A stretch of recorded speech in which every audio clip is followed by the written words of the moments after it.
पूज्य श्री आत्मानंद जी महाराज जी के चरणों में बारंबार वंदन करते हैं। साक्षात तपस्वरूप ब्रह्मर्षि ब्रह्माचार्य अनंत श्री विभूषित ब्रह्मा सावित्री सिद्ध पीठाधीश्वर श्री श्री सद्गुरुदेव भगवान के चरणों में बारंबार वंदन करते हैं, जिनके तप और त्याग से हमारा समाज ही नहीं पूरे विश्व के जीवों का उद्धार हो रहा है। ऐसे महान गुरु जी के चरणों में बारंबार वंदन करते हैं। मंच पर विराजमान सभी अतिथिगण, समाज बंधु और हमारे सामने बैठे हुए बुजुर्ग, भारत का आधार जो हमारे युवा और हमारी बहनें, जो एक नई दिशा और दशा समाज को देने के लिए अपने मन में सत्संकल्प लेकर के यहाँ पर अपनों के द्वारा सम्मानित होने के लिए आए हैं। राजपुरोहित शिक्षा विकास समिति बावत्रा के अधिष्ठान के रूप में करीब 10 वर्ष हो गया यह सम्मान करते हुए, और इस सम्मान से न जाने कितने लोगों को प्रेरणा मिली है। और कुछ तो देखो अभी आपके सामने ही एक उदाहरण कि कार्यकर्ता स्वयं ही उसके लिए लोगों के लिए प्रेरणादायी बन गए। तो ये बुजुर्गों का आशीर्वाद है और ये शिक्षा समिति का फल है। थोड़ा सा तो ये बहुत ही हमारे स्कूल के लिए, हमारे परिवार के लिए प्रेरणास्पद कार्य हैं, जिसको बुजुर्गों के आशीर्वाद से हमारे समाज के सभी युवा लोग इस कार्य को कर रहे हैं। बहुत अच्छी तरह से हर वर्ष अच्छे से अच्छे करने का प्रयास कर रहे हैं। आप सबके अंदर सोई हुई शक्तियों को जगाने का काम, जगाने का प्रयास समाज का हर बंधु, हर पिता, हर माता कर रहे हैं। समय पर हमारी शक्तियों को जगाने का जो कार्य है वो समय पर हो, प्रेरणा समय पर मिले, तो वह बहुत जल्दी ही उस लक्ष्य की प्राप्ति कर सकते हैं। कुल गुरु के तीसरदाता साक्षात ब्रह्मा जी के अंश अवतार के रूप में हमारे कुल में आए और सोए हुए कुल को जागृत किया, चेतन किया, और उनकी कृपा से आज 40 साल के भीतर कहां से कहां पहुंच गए। ये बहुत बड़ी कृपा महान गुरुओं की है।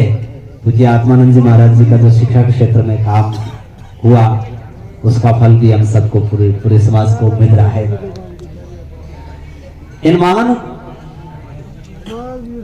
ऋषि और संतों के आशीर्वाद से हमारा समाज आगे बढ़ रहा है। उसके साथ साथ में हम सबको भी थोड़ा सा उसकी और चिंतन और प्रगाढ़ चिंतन करना होगा। शिक्षा के क्षेत्र में हमारा समाज पहले की अपेक्षा बहुत आगे है और वह अवश्य ही कुछ काल के बाद दूसरे समाजों का भी प्रेरणात्मक स्वरूप बनेगा, प्रेरणा देने वाला बनेगा, ऐसा मुझे पूरा विश्वास है। श्री गुरु महाराज जी के आशीर्वाद से, उनकी सत प्रेरणा से एक गुरुकुल पद्धति की शिक्षा अपने समाज में लाने का प्रयास किया जा रहा है, जो आवासीय रूप में, जैसे अभी 5 घंटा 6 घंटा वातावरण मिलता है शिक्षा का, तो 24 घंटा ही वैसा ही वातावरण मिले बालक और बालिका को, और समय पर वह वातावरण मिलेगा तो बहुत जल्दी वह अपनी प्रगति कर पाएंगे। तो अपने सबसे पहला प्रयास गुरुदेव जी की प्रेरणा से जालोर जिले में ही हो रहा है, बहुत जल्दी ही उसको क्रियान्वित के रूप में करेंगे। अभी रामा समा के दिन, यानी कल की बात है, कुछ जालोर से बंधु आए थे इस अपने गुरुकुल को लेकर के।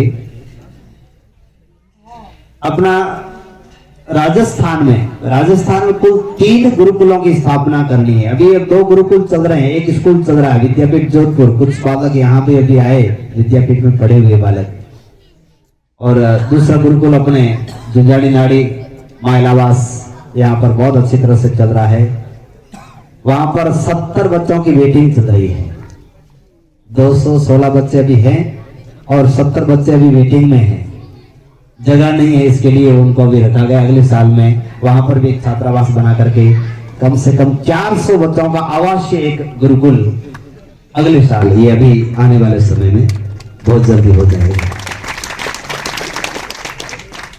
एक विजरोन खेड़ा कुल गुरु के दशरथ के जन्मस्थली पर भी अपने गुरुकुल चल रहा है। वहां पर भी 125 बच्चे भी पढ़ रहे हैं वर्तमान में, और ये दोनों हिंदी माध्यम के गुरुकुल हैं। तीसरा अपने जो जालोर में प्रस्तावित हैं अंग्रेजी माध्यम का गुरुकुल और आवासीय पूर्ण रूप से गुरुदेव की प्रेरणा से, उनके आशीर्वाद से और आप सबके सहयोग से बहुत जल्दी वह पूरा होगा। एक गुरुकुल का कम से कम बड़ा जो प्रोजेक्ट 10 करोड़ का प्रोजेक्ट है एक गुरुकुल का, मतलब इतना एक बजट के रूप में 100 बीघा 150 बीघा जमीन के अंदर वह गुरुकुल बनेगा, जिसमें गौशाला भी होगी और संस्कृत का अध्ययन भी होगा, अंग्रेजी का अध्ययन भी होगा, और जितनी भी विद्याएं जो हमारे प्राचीन काल में गुरुकुलों में सिखाई जाती थी वैसी विद्याओं को वापस अपने स्कूल में लाने का प्रयास किया जाएगा। तो बहुत अच्छी योजना ये अपने समाज, और यही काम करना है शिक्षा के क्षेत्र में। ये तो एक गुरुकुल है। अभी हर तहसील स्तर पर एक आवासीय यानी दिन का डे बोर्डिंग जिसको बोलते हैं, दिन भर छोटा बच्चा, ये 1 से 5वीं तक, ये क्योंकि हमें 5वीं से 6ठी से 12वीं तक तो बच्चे लाने में थोड़ा सा समय लगेगा, पर अगर हमारा स्कूल हर तहसील स्तर पर, जैसे सायला तहसील में एक डे बोर्डिंग का छोटा बच्चों का यानी 1ली क्लास से लेकर के 5वीं तक का विद्यालय हो जाए, आप आराम से 15-20 किलोमीटर 25 किलोमीटर में बच्चे आ सकते हैं। सुबह आए बच्चा और वहीं पर ही उनकी दिनचर्या शुरू हो गई, केवल स्नान करके घर से आ जाए, दिन भर वहीं पढ़ना लिखना सब कुछ होमवर्क और करना, वहीं शाम को केवल घर जाकर के सो जाए। ये तो डे बोर्डिंग के ऐसे अपने गुरुकुल की एक हर तहसील स्तर पर गुरुकुल हो, 1ली से 5वीं तक और 5वीं यानी 6ठी से 12वीं तक वो अपने आवासीय गुरुकुल में हो, ऐसा एक योजना प्रारंभ अपने करने जा रहे हैं। और उसमें आप सब समाजबद्ध, क्योंकि शिक्षा है और शिक्षा भी संस्कार युक्त शिक्षा, ये अभी केवल राजपुरोहित समाज में नहीं पूरे संसार में आवश्यकता है। हर व्यक्ति को इस संस्कार युक्त शिक्षा की आवश्यकता है, वो आप सब लोग इसको जानते हैं। तो इस पर ज्यादा व्याख्यान तो नहीं देना है, अब काम करना है हम सब लोगों को। तो बहुत जल्दी ही इस डे बोर्डिंग टाइप के गुरुकुल और आवासीय गुरुकुलों की स्थापना अपने समाज के लिए हम सब लोग मिलकर के जुड़ करके करेंगे। एक जालोर, सिरोही और बनासकांठा 3 जिलों को मिलाकर के एक गुरुकुल बनेगा, बड़ा गुरुकुल, और छोटे छोटे स्कूलों की स्थापना हर तहसील स्तर पर होगी। और दूसरा जो है अपने पाली, नागौर और अजमेर, इन 3 जिलों को मिलाकर के एक गुरुकुल होगा। तीसरा जो है वो अपने बीकानेर, चूरू, हनुमानगढ़, यानी पूरे राजपुरोहित जिले, राजपुरोहित समाज के जो 9 बड़े बड़े जिले हैं उन जिलों को मिलाकर के हर 3 जिलों को मिलाकर के एक गुरुकुल की स्थापना अपने समाज में करनी है शिक्षा के लिए। एक संकल्प है गुरु महाराज जी की प्रेरणा से और आपके सहयोग से बहुत हमारे समाज की जो ये नई तरुणाई है उनकी सहयोग से अवश्य ये कार्य पूरा होगा। अब इसको करना यानी ये जो 3 गुरुकुल है इसको आर्थिक सहयोग, आपको गौशाला भी चलानी है, ये गांव का खर्चा भी चलाना है, बहुत सारे काम भी करने हैं, उसके साथ साथ में इस शिक्षा का भी काम करना है। तो हमारा एक सीधा 1% आप अपने कमाई का 10% दान देने का विधान है, तो ही आपका धन पवित्र हो सकता है। जैसे 1000 रुपया आपने कमाया तो 100 रुपया दान देंगे तो 900 रुपया पवित्र होगा, और उससे आपके घर में बरकत ही बरकत होगी, घर बढ़ेगा 100 रुपया दान देने में। 1000 रुपया कमाएंगे तो, और उस 100 रुपये में से 90 रुपया जिधर लगाना, गौशाला में लगाइए, घर के कोई भी काम काज में लगाइए, बहन बेटी को दीजिए, कोई साधु संत आपके घर में आता तो उनको दीजिए। उसमें से 100 रुपए में से केवल 10 रुपया समाज के शिक्षा के लिए, केवल शिक्षा के लिए। यानी 1%, 1000 रुपया अगर आप कमाते हैं तो 10 रुपया अपने समाज के लिए, आप शिक्षा के लिए देना है। और उसके लिए गुरु महाराज जी की प्रेरणा से ये जो गुरुकुलों की स्थापना की योजना है, अखिल भारतीय राजपुरोहित समाज विकास संस्थान ब्रह्मधाम तीर्थ आसोत्रा के द्वारा इन योजनाओं को हम लोग क्रियान्वित करेंगे। अभी अभी एक बात है, ये जो शिक्षा समिति, राजपुरोहित शिक्षा समिति और अपने बावोत्रा गांव के सभी हमारे युवा बुजुर्ग सभी, उनकी संकल्प शक्ति तो इतनी दृढ़ है, इतनी मतलब शक्तिशाली है। ये हमने देख पाया कि पिछले साल हम लोग आए थे और बातचीत किया था सेवा का। 3 साल पुराने संकल्पित गांव अभी बैठे हैं, सेवा नहीं दे पाए, और आपने 1 साल पहले संकल्प किया था पूरा गांव 250 से ज्यादा लोग, भाई बहन और सब युवा बुजुर्ग आकर के सेवा दे करके आ गए। तो ये संकल्प शक्ति आपकी बहुत दृढ़, और इसके लिए कुलदेवी और कुलगुरु की कृपा है आपके ऊपर पूर्ण रूप से। तो ये हमारी जो अपने ये शिक्षा को लेकर के अपनी योजनाएं हैं, अखिल भारतीय राजपुरोहित समाज विकास संस्थान के माध्यम से अपने गुरुकुलों को 1% आपको ऑनलाइन निधि समर्पण योजना से जुड़ना है। जब आप लोग आए थे सेवा देने के लिए, उस समय भी हमने बात चलाई थी। उस समय कुछ लोगों से हमने कहा था, अभी आपका पूरा गांव यहाँ पर बैठा है, बुजुर्ग बैठे हैं, भाई बहन जो भी सब बैठे हैं, तो आपको 1% ईमानदारी से अपना 1% शिक्षा के लिए समर्पण करना है। और यह जब आप पवित्र कार्य करेंगे तो बहुत उन्नति होगी, बहुत उन्नति होगी। 1% यानी अगर आप 20-25 हजार रुपया महीने का कमा रहे हो तो 200 रुपया देना है, केवल 200 रुपया समाज के लिए, शिक्षा के लिए। अगर 50,000 है तो 500 रुपया, और 1 लाख रुपया है तो 1000 रुपया आपको समाज के लिए पर मंथ। और 1 वर्ष तक का संकल्प लेना है कम से कम। जैसे आप 500 रुपया दे रहे हैं तो 1 वर्ष तक का आपको संकल्प लेना है कि हमें 500 रुपया पर मंथ 1 वर्ष तक देना है। इससे होगा क्या, आपके 500 रुपए से 2 महीने में 1 गुरुकुल की स्थापना हो सकती है। यानी 10 करोड़ का 1 गुरुकुल बन सकता है 2 महीने में, केवल 2 महीने में केवल। यानी आपने कितने दिए 2 महीने में? 1000। आपके 1000 रुपए से समाज का एक 10 करोड़ का गुरुकुल बन सकता है। उसके लिए संगठित समाज चाहिए, और वैसा प्रयास सब समाज के बंधु कर रहे हैं। यानी 1 लाख लोग जुड़ जाएं 500 रुपए देने वाले, तो पर मंथ में 5 करोड़ रुपए आएंगे, और 2 मंथ में 10 करोड़ हो जाएगा। अपने गुरुकुल आराम से, किसी को भार नहीं, किसी के ऊपर कोई दबाव नहीं कि उनको 1 लाख रुपया देना है, 2 लाख रुपया देना, 500 रुपया केवल।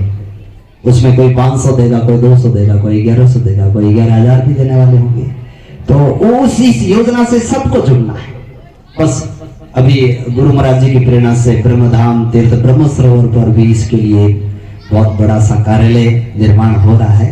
1-1.5 महीने के भीतर हो जाएगा। हर जिले का वहाँ काउंटर लगा रहेगा, और ऑनलाइन निधि समर्पण की योजना इसको शुरू करेंगे। छोटी छोटी योजना से बहुत बड़ा परिवर्तन हो सकता है। सब लोग सोचेंगे, किसी के ऊपर भार नहीं, और समाज बहुत जल्दी आगे बढ़ सकता है। कुछ दिन पहले एक बहन ब्रह्मधाम आई, वो एक कोई संस्था में पढ़ा रही है, तो कॉलेज में शिक्षा की दृष्टि से हम लोग जितना प्रयास पूज्य आत्मानंद जी ने किया, उसके बाद में थोड़ा सा कम प्रयास हुआ है। और अब हम सबको उसका, ये जो पूज्य आत्मानंद जी महाराज जी ने दीपक जलाया था शिक्षा का, उसको वापस उसमें घी वगैरह डाल करके उसको और प्रज्वलित करना है, और आगे ले जाना है, और वट वृक्ष बनाना है। कुलगुरु श्री खेतेश्वर दाता का संकल्प था कि हमारा समाज एक जाजम पर आए। एक जाजम पर आया, बोले एक जाजम बिछाई। सदगुरुदेव जी ने हम लोगों को बैठने के लिए स्थिरता लाए, क्योंकि कुछ तो पुण्य होगा तब तो बैठ पाएंगे जाजम बातें, नहीं तो करो मन ही नहीं लगे। आ जाएगा, आ जाने के बाद बैठना उनके हाथ में है। तो पुण्यशाली ही 1 घंटा 2 घंटा 1.5 घंटा आधा घंटा बैठ सकता है। तो यह कुल गुरुदेव सदगुरुदेव जी ने तीर्थ यात्राओं के द्वारा हमारे पुण्य का अर्जन कराया। हरिद्वार, बद्रीनाथ, काशी, अयोध्या कई बार इस चतुर्मासों के माध्यम से हमारे पुण्यों को अर्जन किया और उससे हमें बैठने में शक्ति मिली। और अब बैठ करके सद्विचार करना है, सदाचार का पालन करना है। गीता में 16वें अध्याय में भगवान ने कहा कि ये जो दैवी संपत्ति है, ये व्यक्ति के पास में आ जाए तो व्यक्ति का जीवन सफल हो जाता है। दैवी संपत्ति यानी अच्छे सद संस्कार, और ये बचपन से ही प्रारंभ होते हैं। 5 साल से लेकर के 15 साल के भीतर जो आप बहन या भाई को जो देंगे वही जीवन भर काम आएगा। 15 साल के बाद में आप सोचेंगे नहीं इनको अच्छे संस्कार दे दो, संभव नहीं हो सकता है। शास्त्र और ऋषि लोग कहते हैं ये 15 साल हैं, जो आपको बेटी और बेटे को बनाना है वो आप बना सकते हैं, उनके जीवन में वो संस्कार दे सकते हैं। और वही अपने इस गुरुकुलों के माध्यम से हम लोगों को करना है। तो बहुत प्रसन्नता है बहन और भाई, भगवान शिव जी कहते हैं, बहुत सुंदर वाणी है कि देखो भाई, शिव जी के धर्म पत्नी सती माता अपने जब ससुराल अपने पीर जाने के लिए उतावली होती है तो भगवान शिव कहते हैं कि वहां सम्मान नहीं मिलेगा, और जहां पर अपनों के द्वारा सम्मान नहीं मिलता है वहां पर जाना नहीं चाहिए, चाहे कितने भी नजदीकी हो। और जहां पर अपने लोग सम्मान करते हैं वहां तो कुछ भी हो जाना ही चाहिए। तो ये अपने लोगों के द्वारा सम्मानित होना, अपने कुल के द्वारा, अपने घर, अपने समाज, अपने गांव वाले जो सम्मानित करते तो गर्व होता है। तो ये आप अपने बेटी और बेटियों को इनको प्रोत्साहित करने के लिए, इनके आगे का मार्ग प्रशस्त करने के लिए पवित्र कार्य, पवित्र प्रेरणा देना, ये प्रेरणा देना एक बहुत पवित्र कार्य है। ये प्रेरणा आप इस सत्कार्य के द्वारा, आप इस शिक्षा समिति के माध्यम से इनके जीवन में एक नई प्रेरणा जागृत करते हैं। जैसे उद्बोधक बुला करके उनके द्वारा जो प्रेरणा मिलती है, तो वो प्रेरणा से जरूर इनका जीवन बहुत जल्दी प्रगति करेगा। विशेष करके अपने संस्कारों पर विशेष आप सब लोग ध्यान रखें। अपनी जो परंपराएं हैं, जैसे वेशभूषा, वस्त्र भूषण, जो हमारा पहनावा है, आप स्कूल में जाओ, कॉलेज में जाओ, जहां भी जाओ वहां की वेशभूषा पहनो। पर जब समाज के मंच पर आओ, समाज के आंगने पर आओ, समाज की जाजम पर आओ, तो आपको अपनी मर्यादा ध्यान रखनी है कि हमारी कुल की मर्यादा क्या है, हमारा पहनावा क्या है, हमारी रहन सहन क्या है, हमारी भाषा क्या है, उस पर विशेष ध्यान रखना है। तो किसको ध्यान रखना है? आपको अपने बेटी और बेटे का ध्यान रखना है कि आज तुम समाज के मंच पर जा रही हो तो अपने समाज की वेशभूषा में जाना है, इतना आपको रखना है। क्योंकि बालक और बालिकाओं को वो इतना ध्यान नहीं देते, वो नहीं सोचते हैं। मैं जानता हूं इससे कुछ फर्क भी पड़ने वाला नहीं है। दृष्टि पवित्र है, चरित्र पवित्र है, कोई फर्क नहीं पड़ने वाला है। पर जिस कुल में हम लोगों ने जन्म लिया है उसकी मर्यादा का पालन करना भी हमारा ही कर्तव्य है। बहुत आगे बढ़ो, विश्व स्तर खेलने के लिए जाओ, पर उसको भूलना नहीं है जब आप अपने समाज के मंच पर आए तब। और जहां जाएं, जिस वेशभूषा में आपको रखें उसी वेशभूषा में रहना है। पर जब यहाँ पर आएंगे तो आपको इसकी ओर ध्यान देना है। और उसके लिए विशेष करके मेरे समाज के युवा भाई लोगों को भी आपको आदर्श और प्रेरणा देनी है दूसरे छोटे भाइयों को। जैसे दाढ़ी में कट नहीं लगाना है, नाखून नहीं बढ़ाना है। अरे छोटे छोटे कुछ होता नहीं उससे, आपके दाढ़ी रखने से या कटाने से कोई फर्क नहीं पड़ता है, परंतु आपके कट लगाने से अपने संस्कृति को बहुत बड़ा नुकसान होता है, संस्कृति को। और हमारे द्वारा हमारी संस्कृति बचे, यही सबसे बड़ा कार्य है हमारे लिए। तो हमारे पर आंच आए तो कोई बात नहीं, पर हमारे धर्म पर आंच नहीं आनी चाहिए। जो धर्म हम सबको धारण करके रखता है, हम सबको जिंदा रखता है, तो धर्म की रक्षा करना, संस्कारों की रक्षा करना, संस्कृति की रक्षा करना, यह सबसे पहला काम है। ऋषियों ने अपना जीवन त्याग दिया इस संस्कृति की रक्षा के लिए, खुद का जीवन चला गया, पर संस्कृति और संस्कारों की उन्होंने रक्षा की। तो हम भी उस ऋषि कुल में जन्म लिया है, इसलिए अवश्य ही आप सब लोग उसकी ओर अपना ध्यान आकर्षित करें ताकि हम सब लोग अपने गौरव और गरिमा को पुनः प्राप्त कर सकें। बहुत गर्वशाली हम सब लोग कि ऐसे महान गुरुओं का सानिध्य, ऐसे तपस्वी, विश्व में ऐसे तपस्वी जैसे सद्गुरुदेव जी हम लोगों को मिले हैं। बहुत सरल और सहज। कुलगुरु कहते से भगवान को भी पहचान नहीं पाए लोग, जब उनका पांच भौतिक शरीर था तब।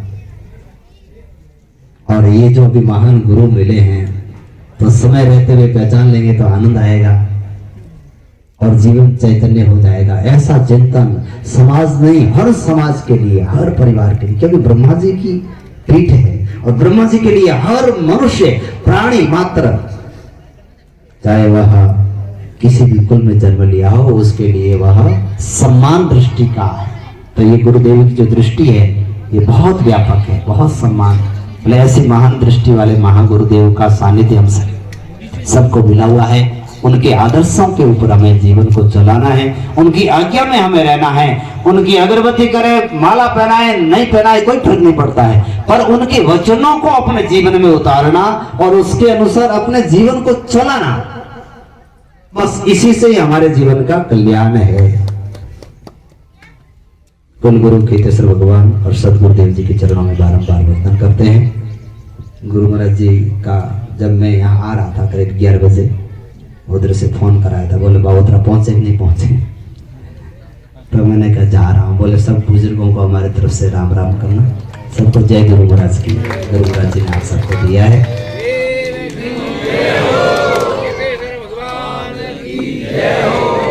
बाबोतरा वाले जब सेवा देने के लिए आए तो मेरे गुरु महाराज जी इतने खुश, और एक तो आपकी वेशभूषा, ये तो सेवा देने के लिए आए थे अलग से, इतनी आज तक किसी की, क्योंकि पहली बार अखिल, पहले जो अपने सेवा देने के लिए आते अलग अलग बैनर होता था, अब एक बैनर हो गया, अखिल भारतीय राजपुरोहित सेवा, अखिल भारतीय राजपुरोहित समाज विकास संस्थान सेवा शाखा बाबोतरा, पहली बार अपने टी शर्ट पर नाम आया है।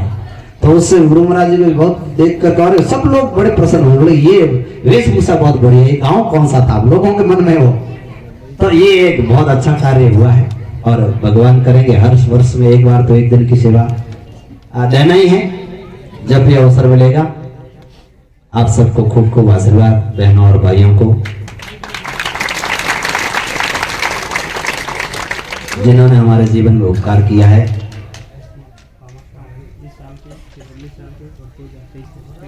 कार्यों में बहुत पूरा दिन लगा करके आप जब ये कार्य करते हैं तो बहुत अच्छा लगता है और इसी से हमारा समाज आगे बढ़ेगा।